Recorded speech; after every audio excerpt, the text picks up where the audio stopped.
I still can't believe this is a real life thing, that Joe Burrow is going to be coming back this year and he's still going to play, given all the circumstances with, potentially injuring himself for a very long time. Obviously, season's already over.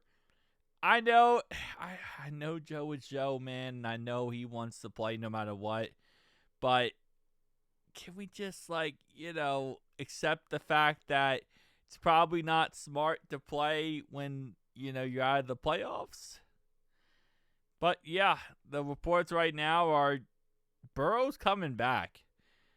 He's coming back on Thanksgiving, and he wants to be back. So, is it smart? No. But if you think of it from a coach point of view, like from Zach Taylor or Duke Tobin, they're, realistically speaking, hopefully at least, they're going to get fired after this year. So, for them, putting Joe Burrow in doesn't really change much other than maybe gives them a better record and makes it a little bit better when they get fired. To say, hey, look, the final year with the Bengals, we actually didn't go 3-14. We actually went with a realistic record. So I guess that's kind of the mindset there when it comes to him.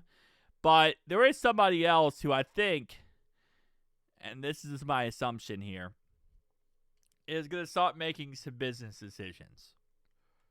Trey Hendrickson. So Trey Hendrickson is already doubtful against the Patriots, and I'm not expecting him to play. And right now the rumor is that he's not only is he not going to play this game, right, against Patriots, then we play Thanksgiving 4 days later, right around the corner from this game. He's not playing Thanksgiving either. So I don't really count the Jets game. He played half of the Jets game, and then he got obviously hurt and left the Jets game. He played, technically on record, he has played 7 games total this year. Again, that Jets game, he kind of only played half of it. There is a point where we're going to see him make a business decision where he's just not going to come back and play. And that is something that, I'm sure the front office, Zach Taylor, Duke Tobin, Katie Blackburn, are looking at themselves like, hey, we decided not to pay this guy. We decided that it wasn't smart to give him a long-term contract, 3-year contract, because he's 31 years old. And they're thinking to themselves, this was the correct decision. Because obviously, if he only plays 6 games this year, if he doesn't come back and play at all this year, which for him, his best interest is probably not to, right? Because realistically speaking, you don't want to come back and play if you don't have to. Because in reality, if we don't sign him or franchise tag him, he's going to a new team, and he doesn't want to be hurt going to that new team. He wants to be ready to go 100% healthy, whoever he ends up going and playing for if he does hit free agency. So the last thing he wants, is to have any setbacks or issues. So it's one of those things where this is not the first time we have seen a player in history, decide, hey, I'm going to milk this injury, but I don't have a reason to come back as fast from this injury, given the circumstances. And he's only put up 4 sacks this year, right?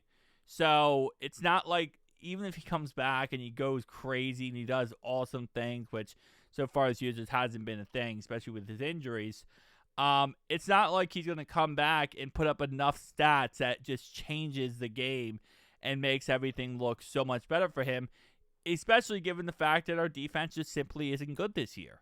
So in reality, this is going to be one of those business decisions where we're either going to see him not come back at all and wait and kind of just, try to figure out how healthy he can get before off-season and free agency, or if it's already kind of written in stone, which I guess we'll have to end up seeing, if they are going to franchise tag him and it's understood that they're going to, on his side, then maybe he does come back, right? Maybe he does play.